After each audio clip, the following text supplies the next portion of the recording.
Media sosial dihebohkan dengan video adu jotos yang terjadi dalam gelaran Musyawarah Nasional Himpunan Pengusaha Muda Indonesia (Munas HIPMI) di Solo.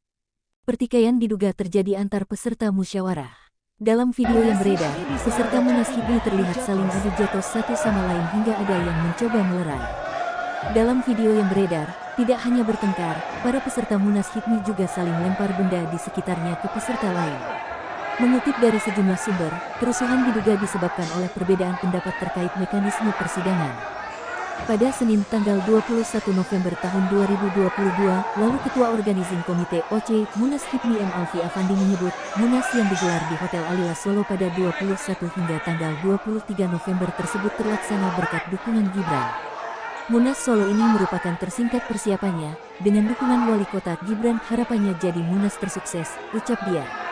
Ia mengatakan, Gibran yang merupakan pembina HIPMI memiliki peran besar dalam persiapan Munas sehingga pihaknya memberikan apresiasi.